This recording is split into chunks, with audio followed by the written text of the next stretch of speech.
Namo tassa bhagavato arahato samma sambuddhassa. Namo tassa bhagavato arahato samma sambuddhassa.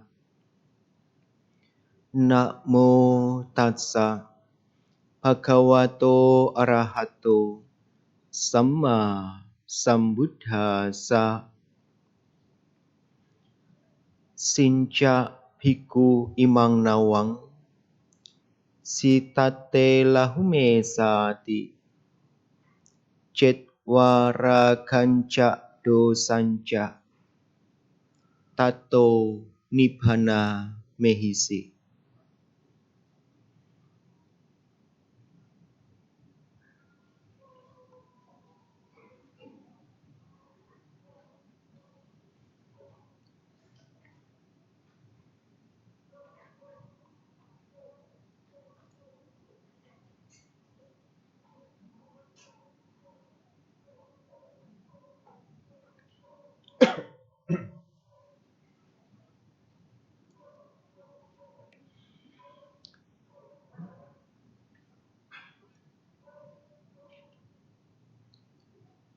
Yang saya hormati segenap pengurus Wihara Dharma Sukha Pluit.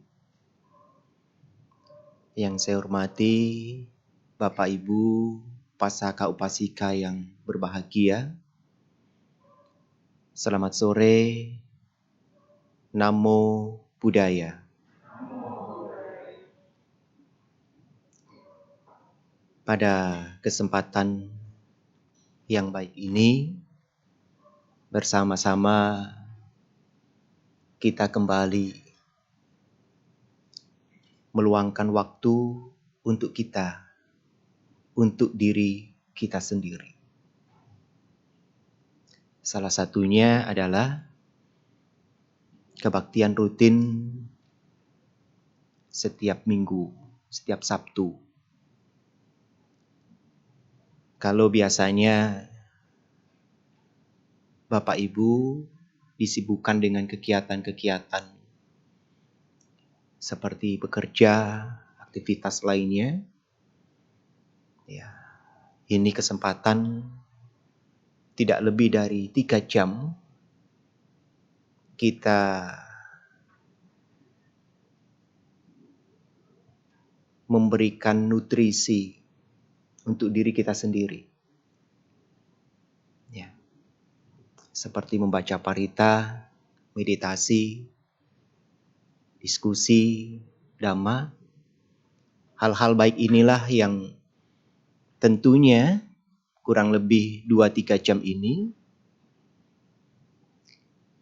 kita merenungkan bersama-sama.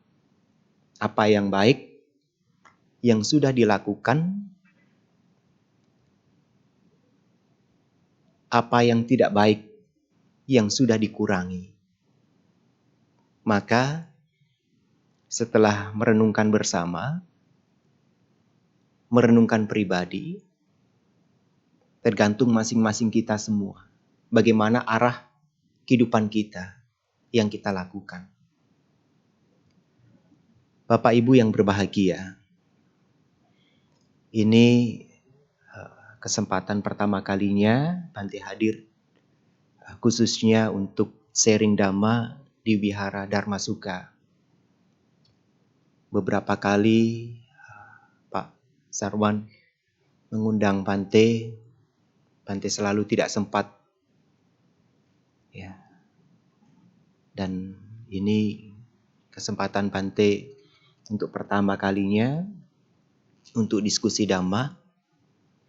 Bante akan berusaha sebaik mungkin kiranya hal-hal baik, hal-hal penting yang perlu dibagi pada kesempatan ini. Bapak Ibu yang berbahagia, kita semua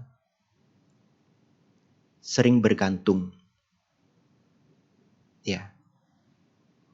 Kita dari kecil, dari di dalam kandungan, kita sering bergantung pada orang lain. Kita tidak bisa hidup sendiri. Kita tidak bisa sendiri. Sebagai contoh, seorang anak selalu bergantung kepada orang tuanya.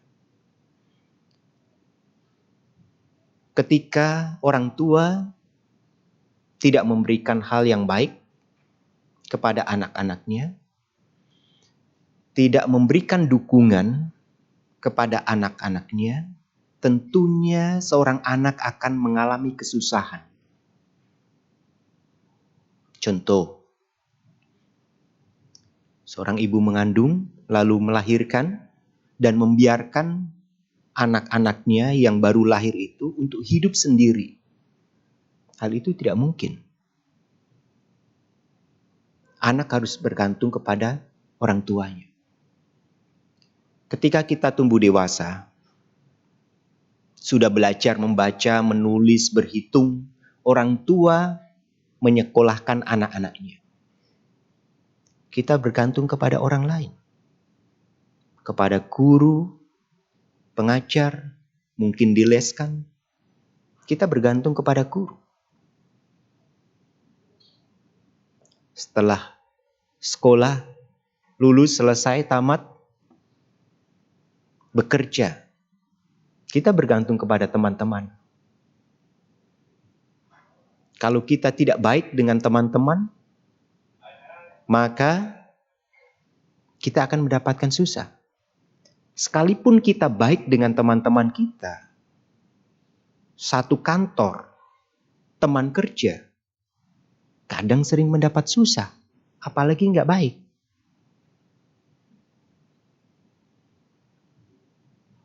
Ya. Tapi Guru Agung Buddha mengingatkan kita, yang paling penting kita bergantung adalah pada diri kita sendiri, kebaikan kita sendiri. Maka tidak ada ruginya kita meluangkan waktu dalam 24 jam satu hari itu, minimal 1 jam, 2 jam, 30 menit doa, meditasi, mendengar hal-hal baik. Supaya apa? Supaya kita bisa memberikan energi yang baik pada diri kita. Anda mungkin datang sendiri, Anda mungkin datang dengan pasangan, Anda mungkin datang dengan orang tua. Anda mungkin merasa tidak ada teman. Tidak masalah. Karena hal-hal baik itu yang kita tanam pada diri, pada hati, ini yang mendorong kebaikan itu akan terus berkembang. Ibu bapak yang berbahagia, beberapa waktu lalu, sebetulnya tahun lalu ya, tapi belum lama lah, bulan Desember kemarin, ada program Paba Jasa Manira di Bekasi. Kebetulan Bante juga sebagai pembimbing. Itu Bante minta ke panitia, peserta, karena tahun-tahun sebelumnya, sebelum COVID itu sampai 100 orang. Ya, 50 cewek, 50 cowok. Usia 7, 8, 9 tahun sampai ya 15, 18 tahun lah. Bante minta tahun ini, tahun kemarin itu paling tidak 120. Tapi target itu tidak tercapai karena banyak peserta yang baru. Ya. Dan mereka banyak yang tidak terima ketika jadi samanera latihan itu harus dipotong alisnya. Ya. Mungkin ada umat di sini yang pernah ikut program Pabaja Samanera? Ada? Tolong tunjuk jari yang pernah jadi Samanera. 2. Kok kalian ceceran itu kakak adik? Bukan. Cuman 2? Atau mungkin orang tua anak-anaknya yang pernah ikut? Ada? Tolong tunjuk jari orang tua? Atau belum merit semua di sini? Udah kan? Udah ya? Oh berarti belum banyak yang belum ya? Ya ini info juga. Barangkali nanti dengar cerita Bante, boleh juga ini. Ya, minta anak-anak untuk ikut program Pabaja Samanera. Ya, wajib, penting. Apalagi kita aktif di wihara sebagai umat Buddha. Jadi program itu selama 10 hari, Bapak Ibu. 10 hari. Nah, hari pertama ditabiskan, semua berjalan lancar. Ya, baik peserta Samanera ataupun Atasilani, semuanya bisa mengikuti kegiatan. Baik belajar atau kegiatan yang lainnya. Ya. Lalu, hari kedua, sore-sore begini, ya, jam 6 itu anak-anak sudah mulai kumpul di Dhammasala untuk meditasi. Ya. Ada satu peserta cewek.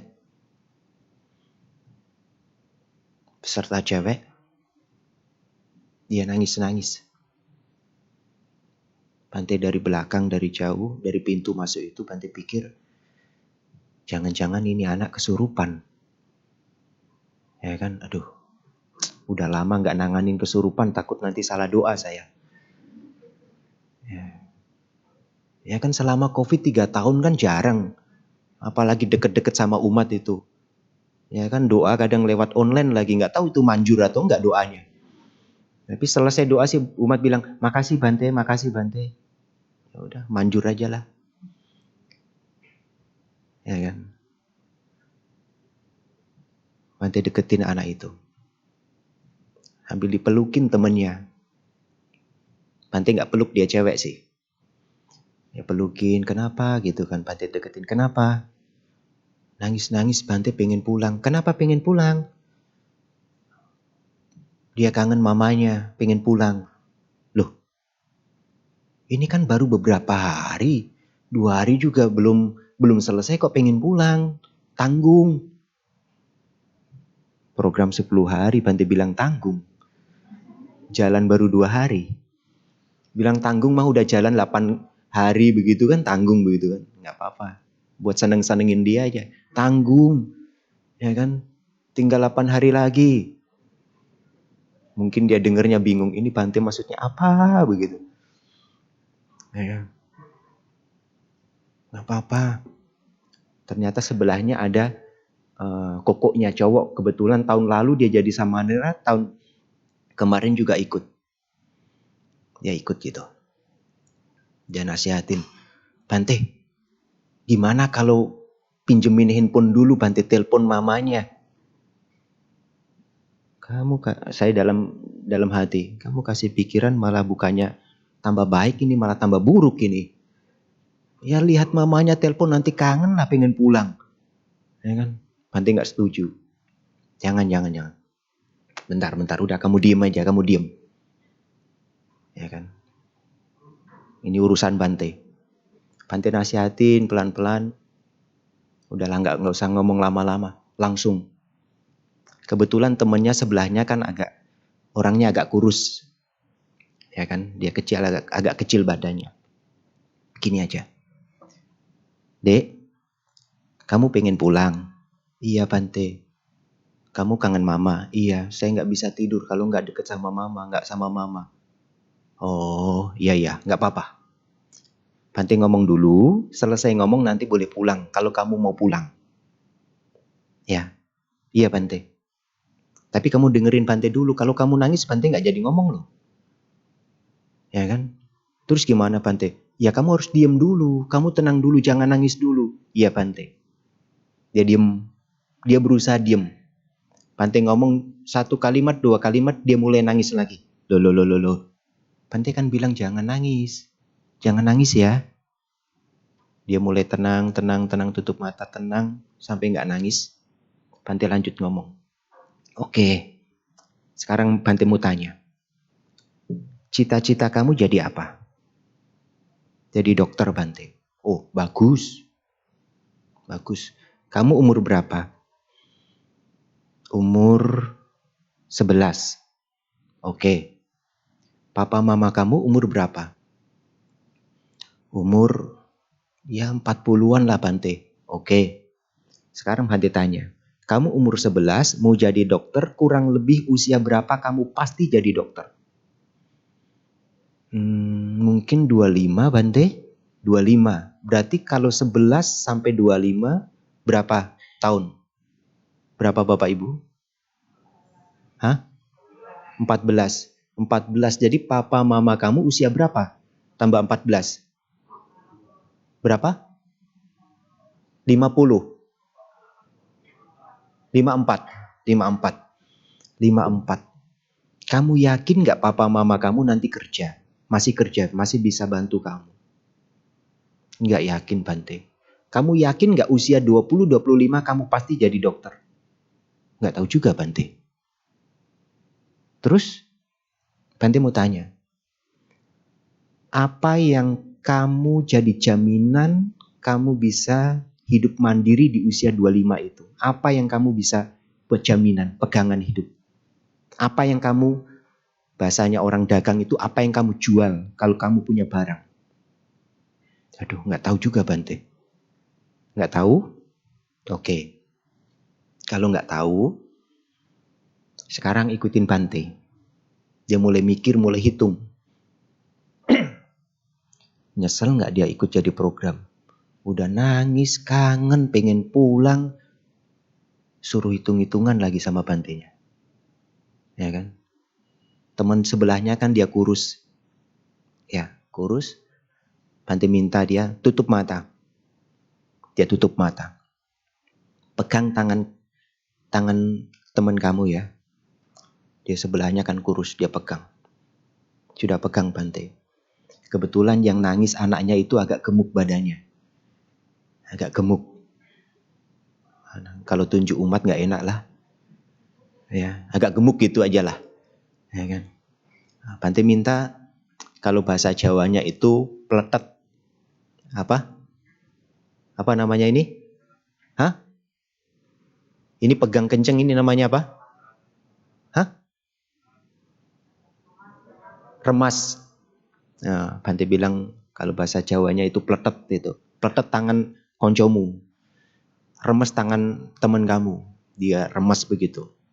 Dia remes yang kenceng. Dia makin kenceng. Bante mulai curiga. Coba dua tangan remesnya. Dia pakai 2 tangan remesnya begitu kan. Lebih kenceng lagi ya. Ya, karena ini contohnya kan prakteknya kan bukan tangan Bante. Jadi Bante leluasa juga.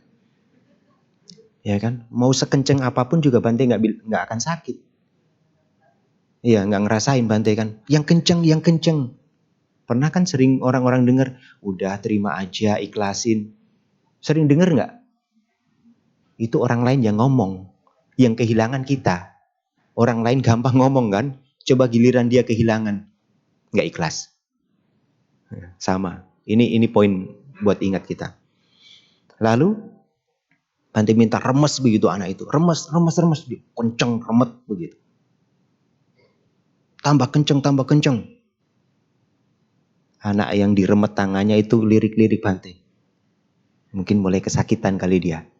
Dia liatin Bante. Oke. Cukup. Sakit nggak? Sakit Bante. Ya udah sekali lagi ya. Pegang yang kenceng, remes yang kenceng. Kamu tutup mata. Iya Bante. Dia tutup mata. Lebih kenceng lagi. Dia remes lagi lebih kenceng. Dek, bayangin tangan yang kamu remes itu tangan mama kamu. Ya kan?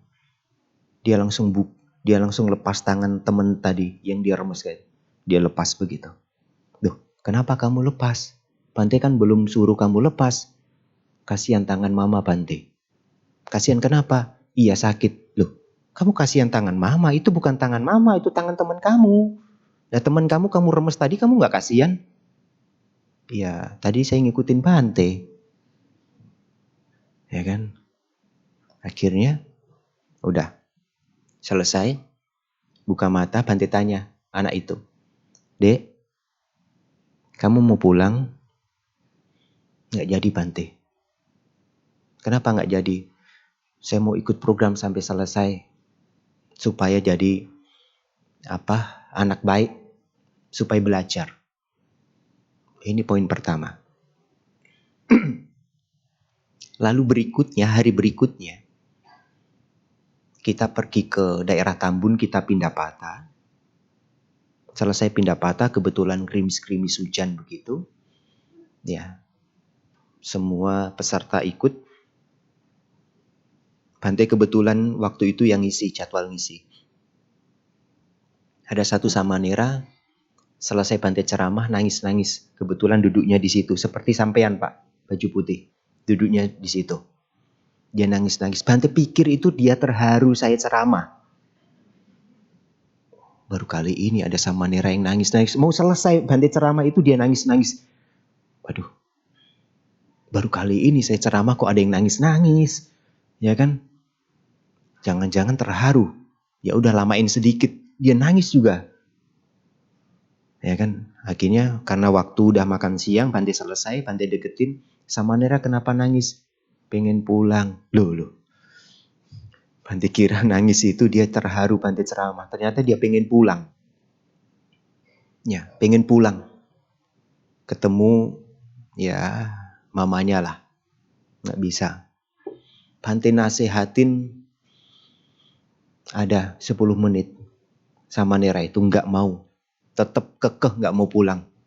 Ya udah, Samanera, begini aja. Samanera makan siang dulu. Nanti habis makan siang, Samanera baru pulang. Nanti saya antar. Nggak mau Bante, saya mau pulang sekarang, tetap mau pulang.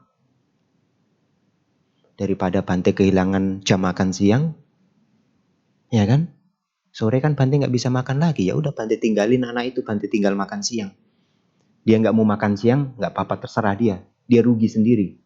Dia nggak mau makan siang. Ya kan? Selesai makan siang, Bante samperin lagi. Samanera nggak lapar. Nggak Bante, saya mau pulang. Ya udah, ayo pulang. Bante anter. Dari depan, dekat altar itu kan posisi kita ke depan, jalan ke depan. Kebetulan peserta itu semua selesai makan siang, mereka cuci piring, cuci bol. Cuci bol di depan.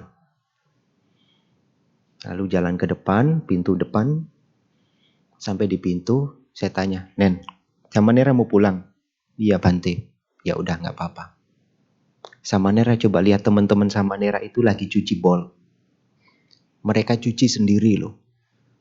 Mau kecil, mau gede, tetap cuci sendiri. Bante mau tanya, Samanera, kalau di rumah makan, pakaian, selesai makan siapa yang cuci? Mama Bante, kan ada yang cuciin. Baju Samanera, baju sekolah, baju sehari-hari kalau kotor, siapa yang cuciin? Mama Bante, kan ada mama yang cuciin. Terus Samanera kasih gaji berapa ke mama? Enggak Bante. Enggak kasih gaji, itu kan tugas mama. Loh, kok tugas mama? Terus nanti Samanera kalau gede, gimana tanggung jawab hidupnya? Samanera belajar dari mana? Hidup bagaimana? Kok orang lain semua? Ya kan? Dia teman-teman semua cuci sendiri loh. Bante bilang begitu. Bante tepuk dia. Nen, ayo pulang. Pulang kemana Bante? Ya katanya Samanera mau pulang ke rumah. Nggak jadi Bante. Saya nggak jadi pulang. Saya mau ikut selesai program. Anak itu. Saya dalam hati pikir, kenapa nggak dari tadi saya ajarin begini aja, ngapain capek-capek tadi nasihatin dia. Ya kan? Anak itu ngerti sendiri. Bapak Ibu, walaupun anak-anak ini tadi tidak mencapai, ya bahasanya, ya apa ya, penerangan satu kebijaksanaan, tidak mencapai kebijaksanaan, tidak masalah. Yang terpenting dia bisa meredam segala bentuk kemarahan, kebencian, jengkel, iri, kesal, sakit, sedih. Dia bisa meredam hal-hal buruk itu. Lalu berpikir hal yang baik. Kalau kita tidak hati-hati, seperti ini, maka kita bisa dipermainkan pikiran kita sendiri. Ya, seperti anak-anak tadi usia 11 tahun, 11 tahun, mereka belajar untuk melepaskan. Nggak main handphone 10 hari. Makan sehari 2 kali. Rambut dipotong. Ya, tidur seadanya. Capek-capek. Kalau kita sayang merasa bahwa hal itu, janganlah, kasihan anak saya kok digituin. Bapak Ibu, pikiran Anda sudah bijak, sudah bijaksana, sudah dewasa. Tapi kita tidak merenungkan ketika suatu saat nanti anak-anak juga besar, mereka juga harus menyelesaikan masalah mereka sendiri. Tidak mungkin orang tua terus mengajari, terus mengikuti, tidak mungkin. Makanya penting hal ini untuk penekanan. Bagaimana kita belajar. Nah, lalu apa Bante? Manfaatnya. Sang Buddha pernah bersabda di dalam Dhammapada 368-69 yang berisikan begini. Para biku, kosongkan perahu ini. Artinya kosongkan tubuh kita ini. Dari kemarahan, dari kebencian, dari iri, dari sakit hati, dari dendam, maka perahu ini akan melaju dengan cepat. Perahu ini akan jalan dengan cepat. Ketika kita sudah mengosongkan perahu ini, dari kemarahan, kebencian, dia akan melaju dengan cepat. Sama seperti hidup kita. Ketika kita membebaskan hal-hal buruk seperti itu, maka kebahagiaan, ketenangan itu ada di dalam hati kita. Nah, ibu bapak yang berbahagia, kita seperti sebuah pohon. Ya. Kita berbuat baik, melatih ucapan, perbuatan, pikiran. Kita seperti pohon, seperti bunga. Kita kasih pupuk. Supaya apa? Supaya tumbuh, supaya mekar, supaya besar. Ya. Tujuannya supaya kita kuat. Supaya kita mandiri. Supaya kita bisa menerima. Bante, kita berbuat baik untuk diri kita sendiri, untuk kebahagiaan kita sendiri. Kita sering menolong, ya, tujuannya untuk kebahagiaan kita sendiri. Bukan. Ini bukan untuk kebahagiaan kita sendiri. Ini bukan egois. Tapi supaya kita mapan, supaya kita kuat menjadi orang yang kuat. Ketika kita kuat, kita tidak goyah seperti pohon di samping. Ya. Orang parkir di bawahnya juga adem, sejuk. Kita pulang dari kebaktian misalnya, siang-siang, nggak kepanasan, sejuk. Sama seperti kita. Kalau kita berbuat baik dengan tujuan untuk mengikis hal-hal negatif tadi, kita justru akan memberikan hal-hal baik pada orang-orang di sekitar kita. Ada satu kisah Bapak Ibu. Di masa Buddha Gautama, ada seorang umat yang kaya raya, tinggal di Kuraragara. Umat ini punya anak, dan anak itu kebetulan melepaskan diri untuk menjadi seorang biku. Ya, rumah dari umat itu kurang lebih 120 yojana dari wihara, dari Sawati. Ada satu kesempatan, biku tadi berkunjung melewati kampung halamannya dan bertemu dengan ibunya. Ibunya memohon untuk memberikan wejangan, untuk memberikan nasihat dhamma. Bukan hanya untuk ibunya saja, tapi untuk sanak familinya, keluarganya, saudaranya, teman-temannya. Dan biku itu memutuskan, iya, bisa. Akhirnya umat tadi bangun bangsal seperti tidak masalah, seperti bangunan buat kebaktian begitu. Nah, setelah siap semuanya, biku tadi diundang, lalu memberikan wejangan ceramah kepada mamanya dan keluarganya tadi yang datang. Banyak sekali, tetangga-tetangganya juga datang. Karena dia orang kaya. Nah, rumah yang besar itu ditinggal. Yang ada di rumah cuma pembantunya. Pada kesempatan itu, ternyata ada pencuri, kelompok pencuri yang datang ke rumah ibu orang kaya tadi. Salah satunya, ketua pemimpin dari pencuri tadi itu, ikut hadir di bangsal, di tempat ceramah tadi.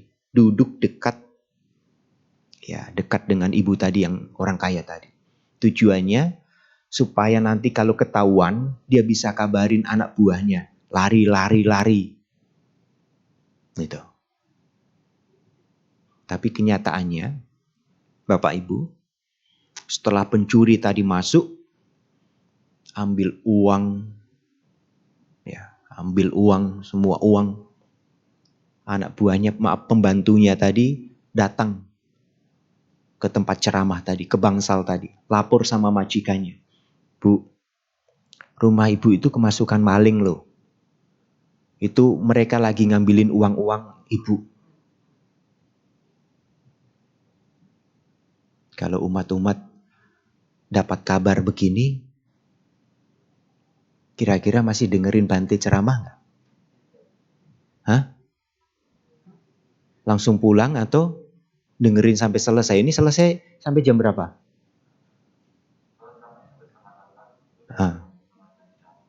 Ya kurang lebih 1 jam lagi lah. Kalau dengar kabar begini nungguin 1 jam lagi selesai baru pulang atau langsung pulang? Langsung pulang ya? Langsung pulang. Pilihan yang bijak. Iyalah. Tapi ibu itu beda loh. Ya. Udah gak apa-apa, biarin. Mau pencuri, mau ambil uang silakan ambil aja. Kamu udah jangan ganggu saya. Kamu pulang aja. Pembantunya balik lagi. Sampai di rumah pembantunya lihat. Dia ngambilin, pencuri tadi ngambilin seperti barang-barang berharga dari perak begitu kan, diambilin. Dia lapor lagi ke majikannya. Jawabannya juga sama. Dia balik lagi, lihat pencuri-pencuri tadi ngambil barang-barang yang lebih mewah, diambilin semua. Dia lapor lagi sama majikannya. Majikannya bilang, kamu sudah kasih tahu berkali-kali, masih tetap bandel ya. Udah kamu gak usah ganggu saya lagi dengerin ceramah. Kamu pulang aja, udah tidur aja. Ya, biarin aja pencuri mau ambil apapun silakan ambil. Yang penting jangan ganggu saya. Itu. Tadi ketua pemimpin dari pencuri kan di sebelahnya. dia dengerin tuh. Ini ibu ini aneh ya. Rumahnya dirampok, diambilin semua hartanya, malah gak ada takut-takutnya, gak ada cemasnya, gak ada sedihnya. Malah suruh ngambilin semua. Akhirnya apa? Pencuri tadi dia sadar. Hal yang dilakukan itu tidak baik, tidak benar. Dia sadar. Kalau saya lakukan hal seperti ini dengan orang yang baik, saya menderita lebih lama. Saya susah lebih lama. Akhirnya ketua dari pencuri tadi pulang ke rumah ibu yang kaya tadi. Bilang sama anak buahnya, balikin semua barang-barang, uang, perak, emas, balikin semua. Nggak jadi dirampok Bapak Ibu. Lumayan kan? Guci, piring, segala macam yang udah diambilin mungkin dilapin juga sekalian itu. Nah, dia balik lagi ke wihara. Minta maaf sama orang kaya ibu tadi. Minta maaf selesai, langsung ditabiskan 900 orang menjadi biku saat itu. Di bawah bimbingan Biku Sona. Ya. Setelah itu masuk ke hutan meditasi karena melihat dengan kebijaksanaan Buddha melihat bahwa 900 orang biku baru ini tadi ada kesempatan untuk mencapai kesucian. Ya, dengan kekuatan beliau, kekuatan Buddha tadi menampakkan di depan 900 biku tadi dan membabarkan khotbah di dalam Dhammapada. Salah satunya Sincak Biku Imang Nawang Sitate Lahumiset Sati Cetwara Gancak Dosanca Tato Nibbana Meisi. Ketika kita mengosongkan diri kita, badan kita dari kemarahan, kebencian, iri hati, dendam, sakit hati, maka hal itu yang akan membuat kita hidup lebih tenang, lebih bahagia. Memang benar Bante. Ini Bante mau tukar pengalaman juga. Beberapa hari lalu, minggu lalu ya. Minggu lalu, selesai ceramah di wihara. Ada umat ya ketemu, sharing, tanya. Suami istri. Suaminya datang dulu, tanya-tanya tentang meditasi, jadwal kegiatan wihara. Sambil nungguin istrinya. Lalu istrinya datang. Suaminya diem, anteng, ya kan? Lalu kasih kode sama istrinya. Tanya Bante. Kan kamu yang mau nanya. Ya kan? Akhirnya dengan wajah yang seperti tertekan, istrinya tadi bukan takut sama Bante, bukan. Ternyata ceritanya. Ya mungkin dia merasa tidak nyaman. Dia cerita, dia ungkapin. Dia cerita begini, Bapak Ibu. Bante, coba Bante lihat saya. Bante yakin gak sih yang namanya guna-guna itu? Di agama Buddha itu ada gak sih Bante guna-guna? Ada? Langsung dia mukanya, dia sedih, nangis. Dia lebih kelihatan lebih sedih begitu kan. Dia nangis. Dia cerita juga sambil keluar air mata. Waduh, saya kecepatan ngomongnya. Bilang langsung ada, dia tambah sedih kan. Memang kenapa Ibu? Iya Bante. Saya ngerasa kok sakit terus ya Bante. Sakit kenapa? Iya sudah periksa ke dokter. Ternyata sampai ke rumah sakit kok gak sakit. Ya tapi kok saya ngerasa sakit terus, gak enak badan terus. Kerja juga nggak enak, di rumah juga nggak enak, sama suami, anak juga nggak enak. Loh kenapa? Kan udah periksa ke dokter nggak apa-apa. Iya Bante nggak tahu, Bante dokter juga nggak tahu. Waduh, memang kenapa Ibu? Kenapa?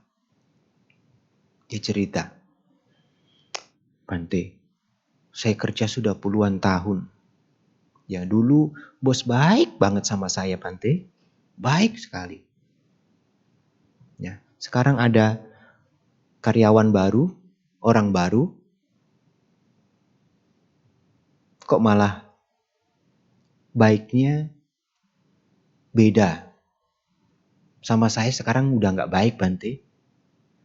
Saya karyawan sudah lama, fasilitas apapun nggak cukup. Tapi orang-orang yang baru, karyawan yang baru, semuanya dapat lebih mewah Bante. Waduh, ya bener kalau ini mah bukan guna-guna Ibu. Ibu sakit hati, Ibu nggak terima. Nggak boleh seperti ini. Enggak Bante, saya rasa saya diguna-guna. Ya kan? Akhirnya Bante kebetulan ada aqua itu di depan Bante. Ya udah, Bante doa ya. Bante doa buat Ibu supaya ya hal-hal buruk itu hilang. Bante pegang. Sebetulnya Bante nggak doa sih. Bante cuman kumat kamit aja. Bante tiup aquanya begitu kan. Nah, Ibu minum. Ya minum. Terima kasih Bante. Udah enakan? Iya enakan. Sekarang enakan. Yang penting bukan doanya. Terus apa Bante? Ibu renungkan. Ya, Ibu renungkan. Kita hidup di dunia ini bukan belajar jadi orang jahat. Bukan. Kita harus hati-hati hidup di dunia ini.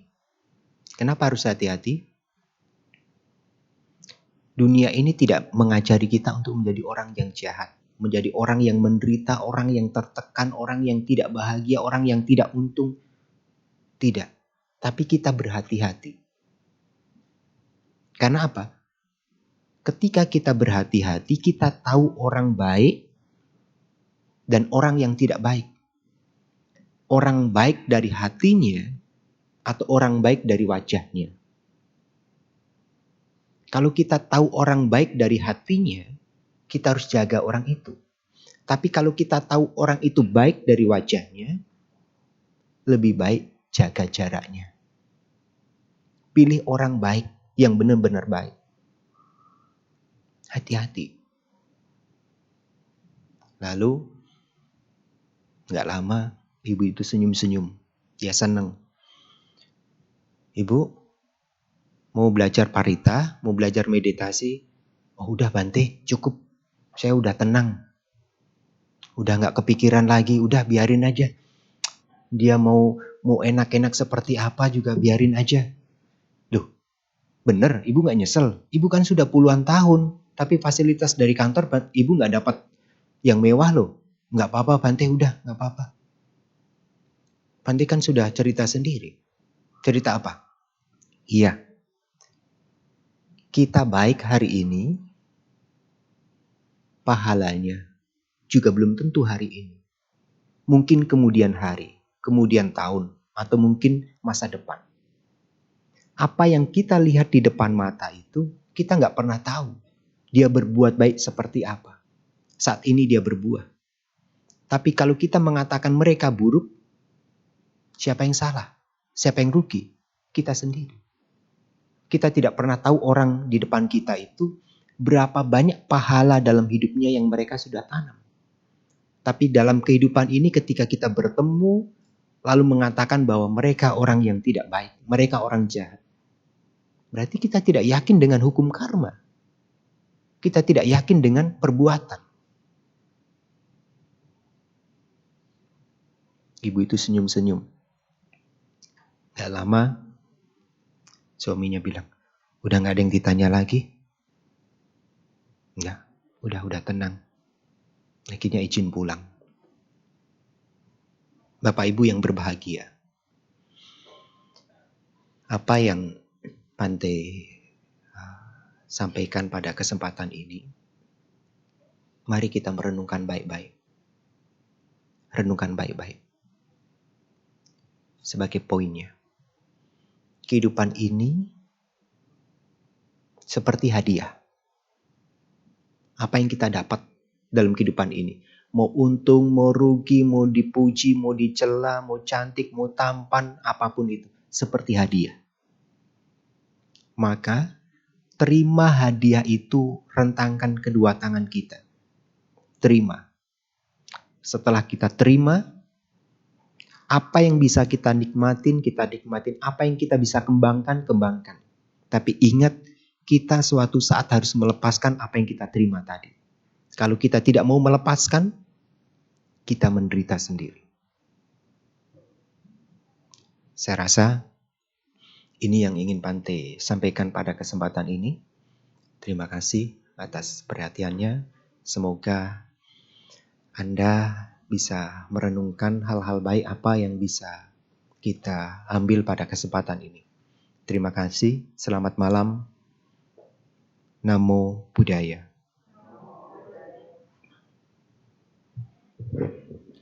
Baik, untuk berikutnya adalah sesi tanya jawab sambil menunggu pertanyaan masuk. Pertanyaan secara tertulis bisa ditulis di secari kertas, nanti saya akan ambil, atau ada yang mau bertanya secara langsung. Untuk menunggu pertanyaan masuk, mari kita buka kembali buku tuntunan kebaktian kita untuk menyanyikan sebuah lagu. Kepada petugas kami persilahkan.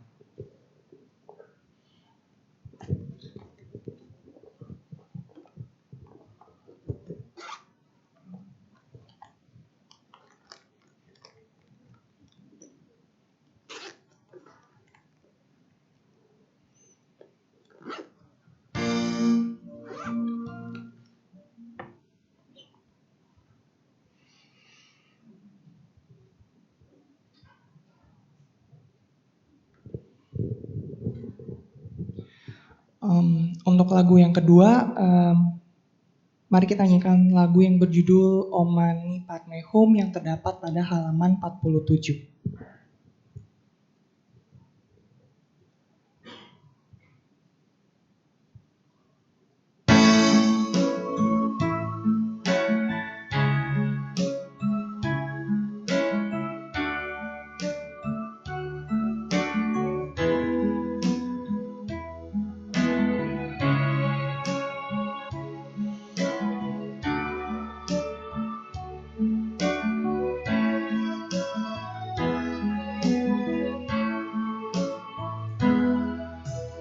Dikala hari menjelang senja, mentari mulai tenggelam, rembulan pun mulai bersinar, sesayupan terdengar suara mengalunkan desiran nada-nada berdendang sukacita bagi batin nan suci dan menjadi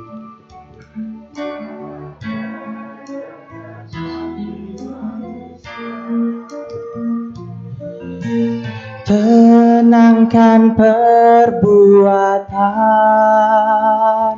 tenangkan ucapan pikiran,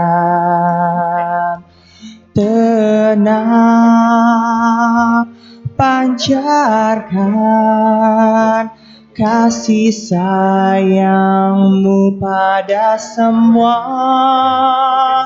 makhluk hidup. Kembangkanlah karuna mudita sampai tercapai pantai bahagia. Om Mani Padme Hum.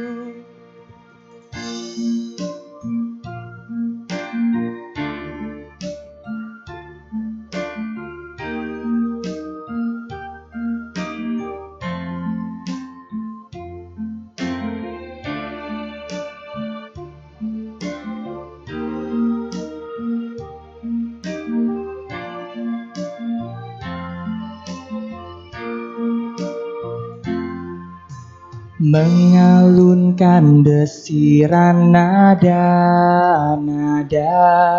berdendang sukacita bagi batin nan suci kan menjadi damai tenangkan hati manusia. Tenangkan perbuatan, tenangkan ucapan pikiran, tenang, pancarkan kasih sayangmu pada semua makhluk hidup. Kembangkanlah karuna-Mu mudita sampai tercapai pantai bahagia. Om Mani Padme Hum. Om Mani Padme Hum.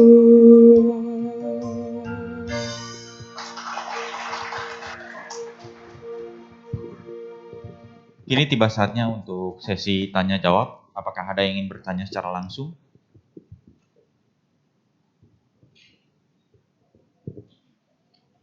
Jika tidak ada, mungkin Bante bisa menjawab pertanyaan yang sudah masuk.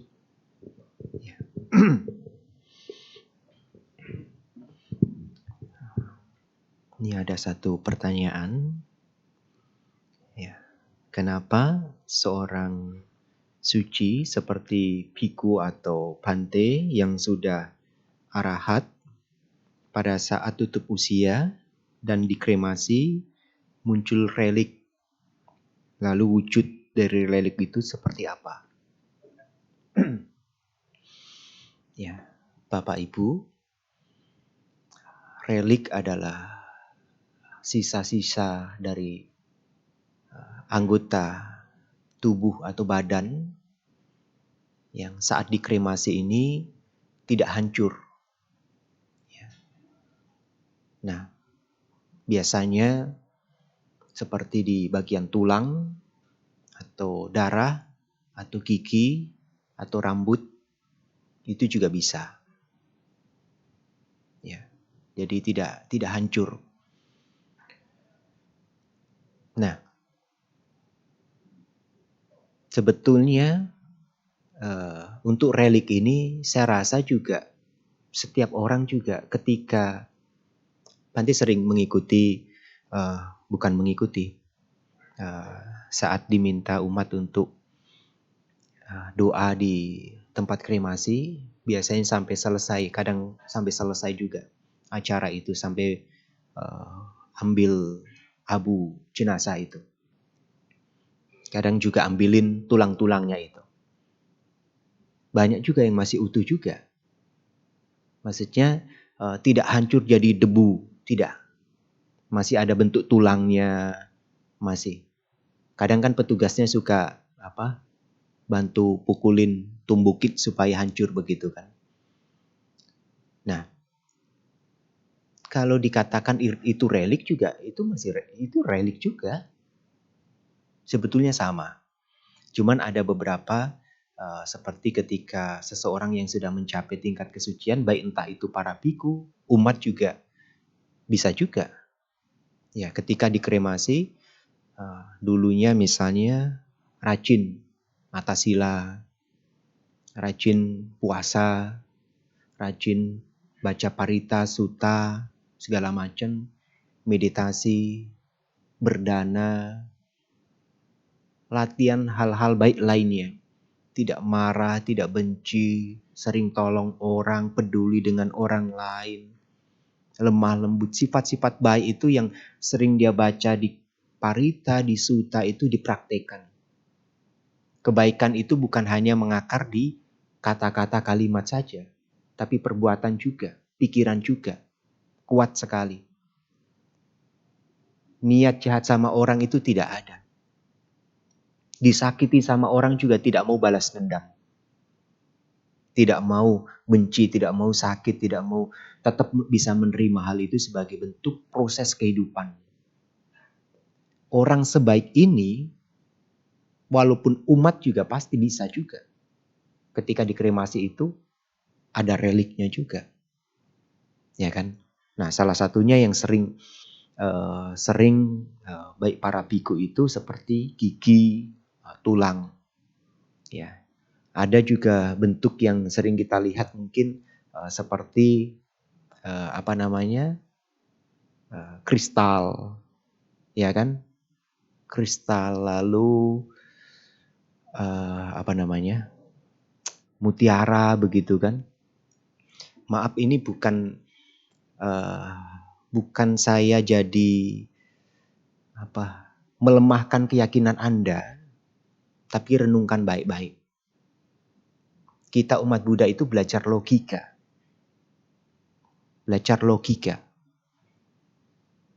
Ya, boleh Buddha kan sering mengingatkan, kita percaya kitab suci, kita baca kitab suci. Tapi bukan 100% kita harus percaya, membabi buta percaya kata-kata dari kalimat itu. Kita praktekkan, renungkan mana yang baik, yang bermanfaat, lakukan. Yang tidak baik, yang tidak bermanfaat, tidak perlu dilakukan. Mana yang penting kita ambil. Ya kan? Ini Bante tidak mau, bukan tujuan Bante untuk melemahkan keyakinan Anda. Sering saya melihat relik-relik juga. Warnanya luar biasa.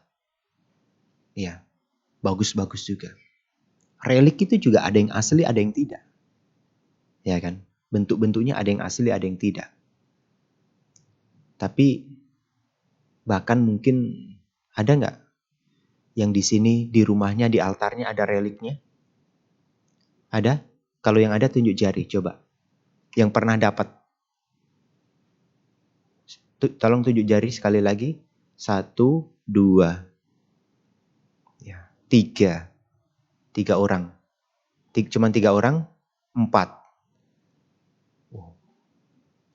Hebat juga ya.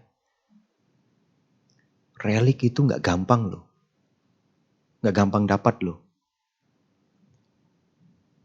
Tapi pertanyaannya, itu asli atau enggak? Maaf, Bante bukan melemahkan keyakinan Anda. Ya. Kalau hal itu memang seperti misalnya relik Buddha, Arahat Moggallana, segala macam. Banyak sekali. Semua orang hampir punya. Umat Buddha banyak yang punya, mengatakan ini relik Bante ini. Wah, gampang sekali dapatnya. Ya kan? Nah ini kita merenungkan baik-baik. Bahwa kita yakin bahwa relik itu memang ada. Tapi jangan kita membabi buta bahwa kita hanya memuja, hanya bangga, hanya senang dengan hal-hal itu saja. Tapi kita lupa dengan diri kita sendiri. Itu jangan sampai. Ya, bukan Bante melemahkan keyakinan Anda, tidak. Tapi jangan lupa dengan diri kita masing-masing. Kita punya hidup sendiri. Kita punya tujuan hidup sendiri. Kalau kita bangga relik ini, relik itu, lah, kenapa kita nggak bangga dengan diri kita lalu kita menjadikan kalau memang relik itu, relik suciwan itu ada yang kita miliki, yang kita punya itu benar-benar relik suciwan. Kenapa kita nggak jadi seperti itu? Itu yang harus kita renungkan. Ya. Nah, jadi untuk pertanyaan ini, hal-hal yang membuat menjadi relik ini salah satunya seperti tadi Bante katakan, bahwa tindakan, ucapan, perbuatan, pikiran, hal-hal baik inilah, hal suci, hal bersih yang dilakukan dari tubuh jasmani ini akan meninggalkan sisa-sisa dari dalam bentuk seperti tulang yang mungkin dia tidak terbakar habis. Jadi ada bagian yang bercahaya seperti batu, mengkilat. Nah, ini dikatakan sebagai relik. Ya. Nah, oleh karena itu, yang paling penting saya rasa kita tidak perlu terlalu kuat memegang hal itu sebagai pandangan bahwa itu sebagai hal yang sangat penting. Namanya hidup. Siapa yang bisa lolos dari kematian? Tidak ada. Tidak ada yang lolos. Ya, daripada kita berlarut-larut dalam hal yang berlebihan, kenapa kita tidak menciptakan itu dalam diri kita? Membangun itu dalam kehidupan kita sendiri. Menjadikan kehidupan kita itu berharga sendiri. Kehidupan kita juga berharga. Kalau Buddha, siswa-siswa beliau yang sudah Arya, yang sudah suci, cuma nama. Sekarang tinggal nama. Badan jasmani sudah tidak ada. Kebaikan masih ada. Nggak pernah hilang. Nama masih ada. Tidak pernah hilang. Jasmani sudah tidak ada. Lalu kalau kita umat Buddha, kita sebagai umat Buddha membanggakan tadi, ya, kita lupa diri kita sendiri, kita lupa waktu kita, kehidupan kita, sia-sia. Kalau menurut Bante. Jadi, kenapa kita tidak berusaha melakukan hal-hal baik itu seperti apa yang kita puja tadi. Seperti Buddha, siswa-siswa beliau, perbuatan-perbuatan beliau, kebajikan-kebajikan beliau. Ya.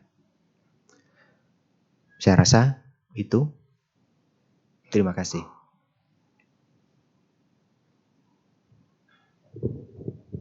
Baik, mungkin Bante bisa menyampaikan kesimpulan atas Dhamma Desana pada malam hari ini.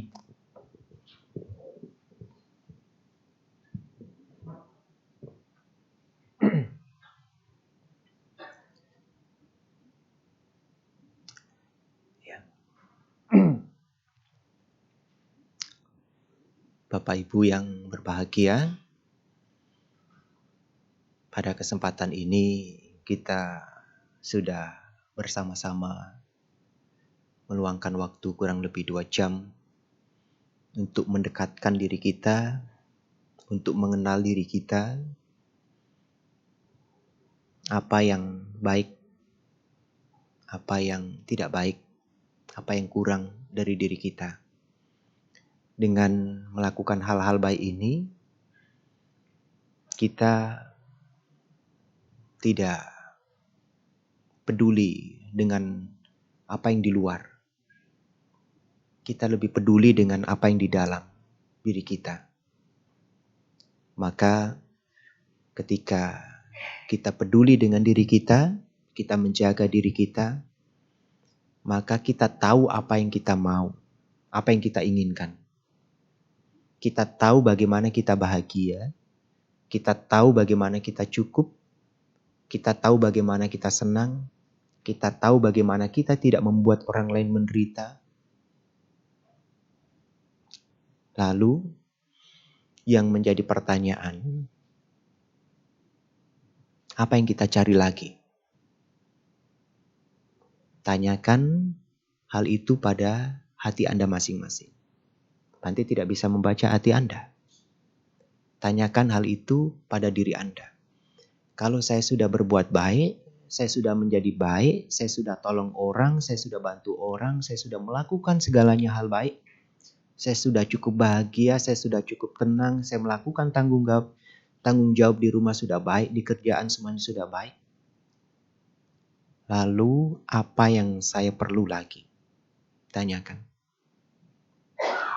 Ketika Anda tidak mendapatkan jawaban, maka itulah artinya Anda sudah cukup, sudah tahu itulah kebahagiaan. Tapi kalau Anda masih bertanya, saya masih kurang ini, saya masih kurang itu, saya masih ingin ini, berarti kita belum cukup bahagia. Wajar Bante? Kita manusia? Iya, wajar. Tapi pertanyaan selanjutnya, kita punya batas usia. Sampai kapan kita menggunakan pertanyaan itu, saya ingin ini, saya mau itu, saya mau segalanya. Sampai kapan? Kalau sudah tahu ada batasannya, maka persiapkan diri baik-baik. Lakukan hal baik, hal yang bermanfaat untuk hidup Anda sendiri terlebih dahulu. Yang kedua, untuk orang-orang di dekat Anda. Yang ketiga, untuk orang-orang yang tidak mungkin Anda kenal. Kalau Anda bahagia untuk diri sendiri, Anda akan cukup segalanya. Anda bahagia untuk orang-orang di sekitar Anda, orang dekat-dekat Anda seperti orang tua, koko, dedek, sanak famili yang lain, Anda cukup bahagia. Kalau Anda melakukan hal baik sampai keluar, sampai orang yang tidak Anda kenal atau mungkin orang yang tidak Anda suka, Anda cukup bahagia. Tidak ada yang kurang dari hidup Anda. Terima kasih. Selamat malam. Sekian Dhamma Desana pada malam hari ini. Kami segenap umat dan pengurus Wihara Puit Dhamasuka mengucapkan terima kasih kepada Bante atas Dhamma Desana pada malam hari ini. Bapak Ibu, kami persilakan untuk berdiri dan bersikap anjali karena Yang Mulia Bante akan meninggalkan ruangan Dhammasala.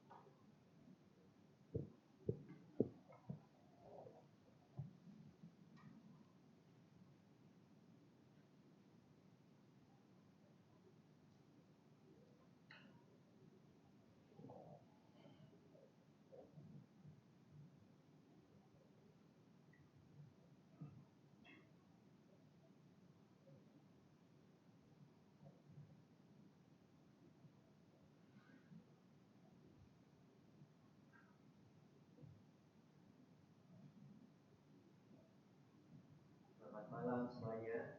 Terima kasih.